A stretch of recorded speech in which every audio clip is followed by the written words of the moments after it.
Kyle, anong ginagawa mo? Aalis ka? Iiwanan mo kami? Hindi mo ako maintindihan, Doyen. Hindi pa ako handa sa responsibilidad.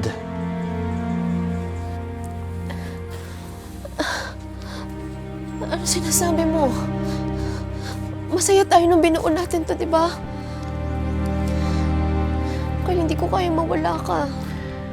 Hindi pa talaga ako handa. Ano sasabihin ko sa magiging anak natin pag hinanap ka kung asan yung ama niya? Pasensya na, Doyen. Pero buo na desisyon ko. Wala nang makakapigil sa akin.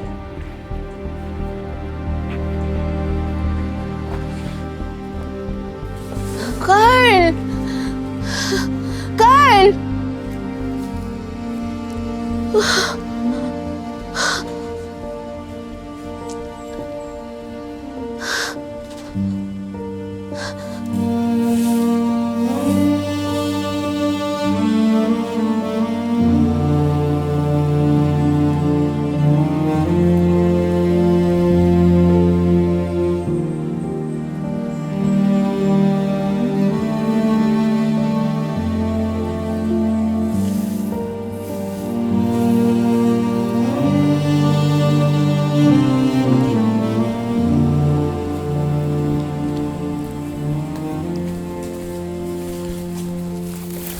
Oo, Ma.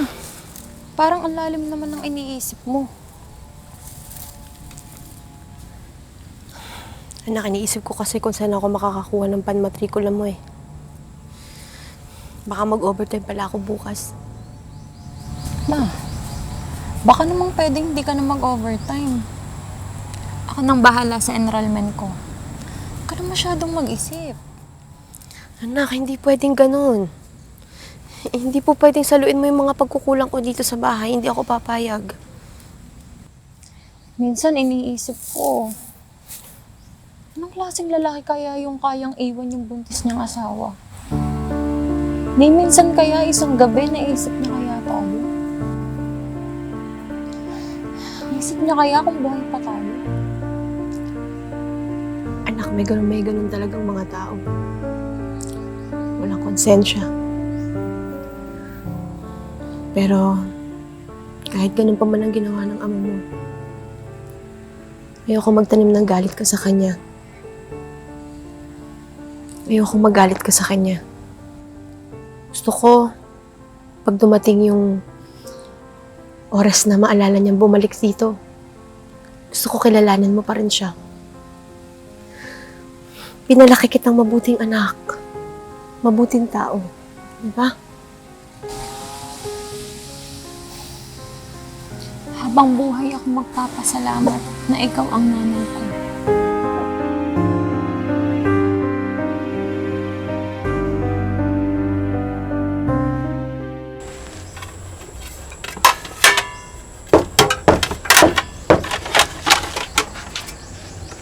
Sino kaya yun?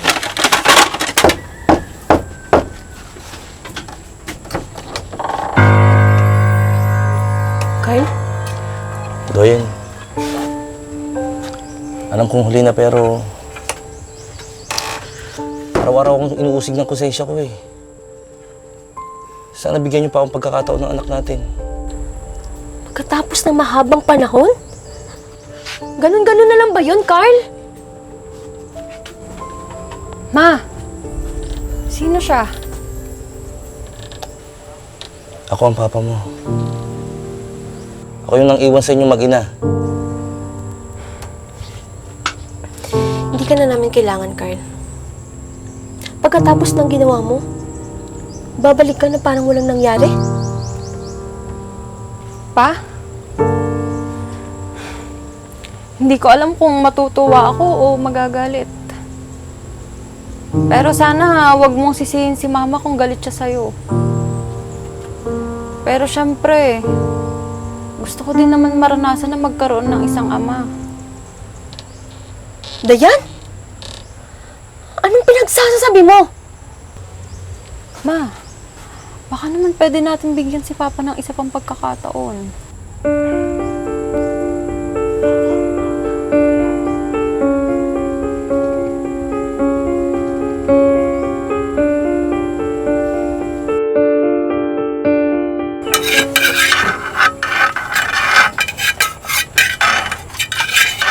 Ikaw pa. Mukhang masarap yung niluluto mo, ha? Oo naman, paborito to ng mama mo eh. Tawagan mo na mama mo. Malapit na maluto to. Sige po pa. Ma, kakain na raw, sabi ni Papa.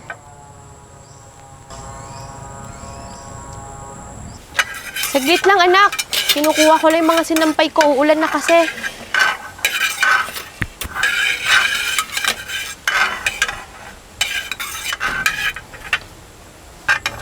Oh, mahal, upo ka na dyan.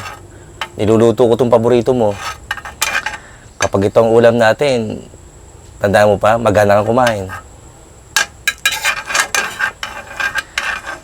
Alam mo na, sa tuwing tinatawag mo akong papa, ang saya-saya ko talaga. Pa, hindi ko po kasi alam kung paano ako magsisimula eh. Pero sana po, wag niyo na po kaming iwan ni Mama. Oo naman, nak. Babawi ako sa inyong mag-ina.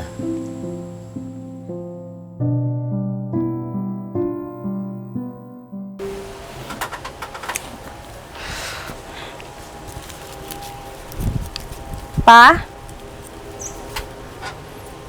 Nak? bagay ba sa akin tong sandong binigay ng kaibigan ko? Ngayon lang kasi ako Ano, nak? Tong sando? Pa, bakit naman parang sobrang lapit mo sa akin? Ah, nak, pasensya na.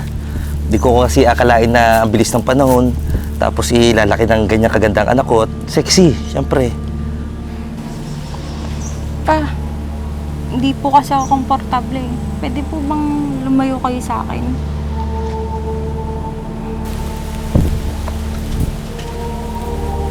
Oh, ano nangyayari sa inyo? Ah, mahal. Natutuwala ako sa anak natin para kasing ikaw nung kabataan natin. Ikaw na ikaw. Gandang bata, tsaka sexy pa. Carl, akala ko ba sabi mo sa akin sasamahan mo ako sa bayan, bibili ng telang tatahiin ko? Oo, mahal. Kayo na pa nga ako ready. Hinintay na nga lang kita. Tara na, mahal. Baka abutin tayo ng gabi. Sige, tara na. O, Dayan, ikaw na bahala muna dyan sa bahay, ha? Alis kami ng papa mo. Opo, Ma.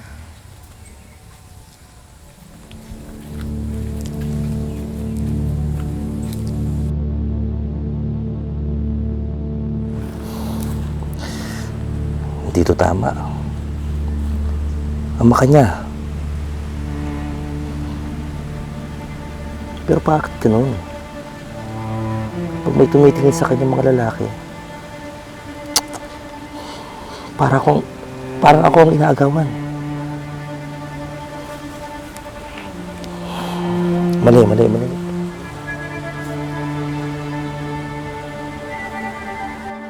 Hindi, pero may karapatan ka. Ikaw ang unang lalaki sa buhay niya. Ama ka niya. Tama. May karapatan ako sa kanya.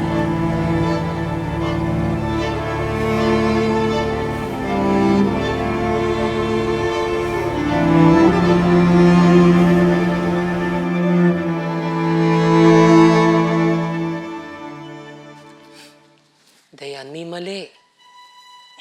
Hindi na tamang tingin sa'yo ng papa mo. Hindi talaga ako komportable. Ayoko mag-isip ng ganon. Pero minsan, hindi na nga tama. Hoy! Anong pinagsasabi mo sa anak ko? Nilalason mo ba isip niya? Pa, hindi yun ganon. Huwag kang ganyan. Una kita ko pa lang dito, hindi ko na talaga gusto ang hilat siya ng pagmumukha nito eh. Dayan, ganyan bang lalaki ang gusto mong maging nobyo? Hindi niyo siya pag-aari. Oo nga ako kayo, ama. Pero wala ako kayong karapatan na itrato siya ng ganyan. Sa nakikita ko at nararamdaman niyo sa anak niyo, hindi na ho anak ang tingin niyo sa kanya. Hoy, ako ang kadugo niyan. At alam ko kung ano ang tama at mali para sa kanya. Dayan, mag-isip-isip ka. Tama na nga. Wala kaming ginagawang masama ni Jason.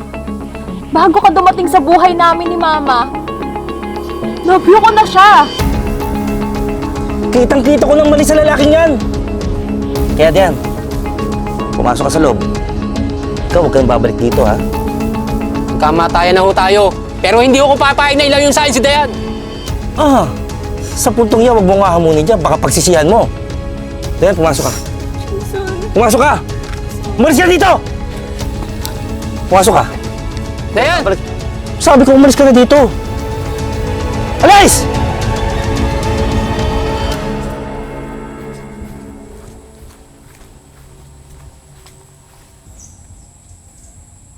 Carl, napapansin ko parang ibang tingin mo sa anak natin ngayon. Oh, ano iniisip mo? Carl, ina ko. Alam kong may mali, ramdam ko. Ang tagal mong nawala sa amin. Hindi ko alam kung anong pagkatao meron ka na ngayon. Oo. Naduwag ako sa responsibilidad. Pero hindi man ibig sabihin na masama akong tao, Doyen. Kaya nga ako bumalik para bumawi sa inyong dalawa.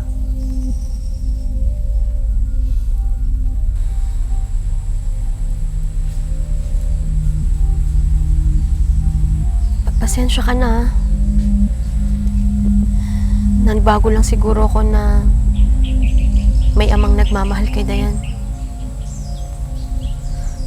Tagal mo kasing nawala sa amin, di ba? Ang dami na nagbago. Mahal ko. Huwag ka mag-isip ng mga ganyan. Babawi at babawi ako sa inyo sa mga panong nawala ako.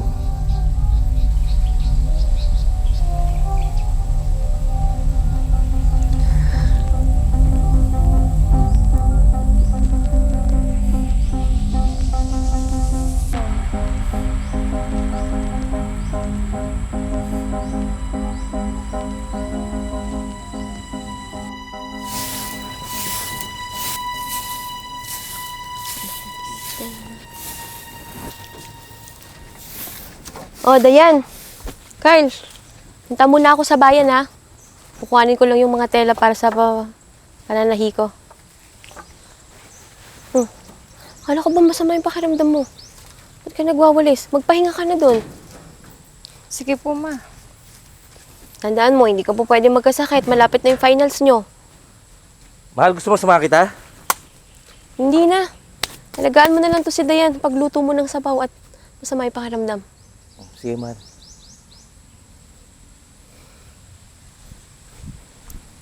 Mahal, ingat ka!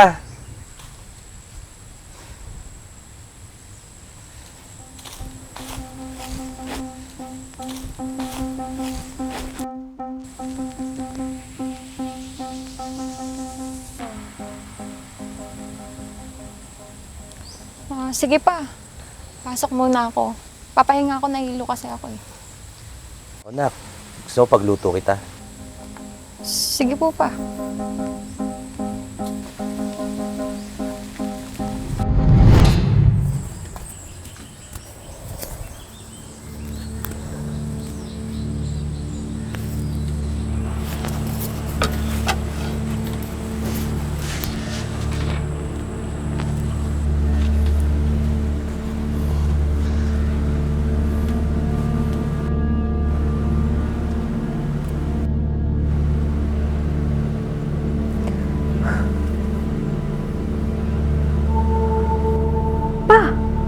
Anong ginagawa mo dito?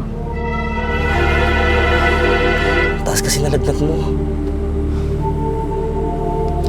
Pa, hindi ako komportable sa mga ginagawa mo. Pwede bang lumayo ka sa akin? Ginagawa ko to dahil mahal kita. Hindi ko na mapigilan matindi pagdasa ko sa'yo, Dayan. Tutulungan kita. Tutulungan kita mawala yung init na katawan mo. Carl! Hayop ka! Anong ginagawa mo sa anak ko? Hindi! Doyen! Doyen! Hindi. Loyin, mali yung isip mo. Ha? Mali yung isip mo. Inaalagaan ko nga siya eh. Kasi binalagat siya. Demonyo ka! Hayop ka! Pagkatapos ng lahat, Carl! Pagkatapos ng pagtanggap ko sa'yo sa pamamahay ko, gagawin mo yan? Kapal ng mukha mo! Umalis ka dito! Lumayas ka! Lumayas ka! Ang kapal ng mukha mo!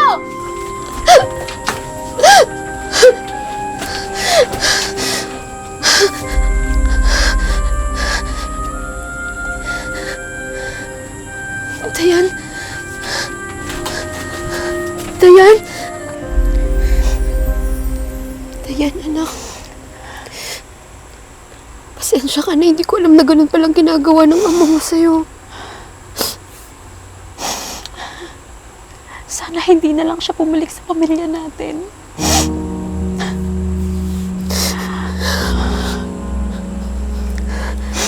Huwag ka mag-alala, anak. Pagbabayaran yung ginawa niya sa'yo. Pasensya ka na, anak.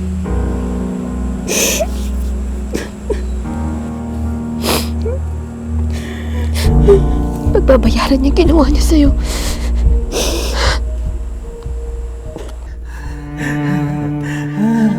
Sanay ka lang, Dayan. Tugot laban kita. Babalikan kita. Babalikan kita. Babalikan kita. Dayan! Dayan! Sakit ka lang. Sakit ka lang, ha? Sakit ka lang. Sakit ka lang. Dayan! Dayan! Dayan!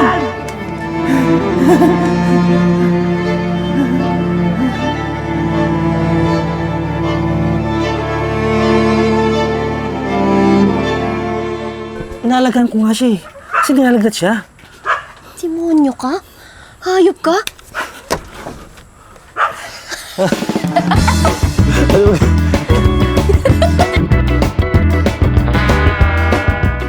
Mali yung isip mo. Inalagaan ko siya.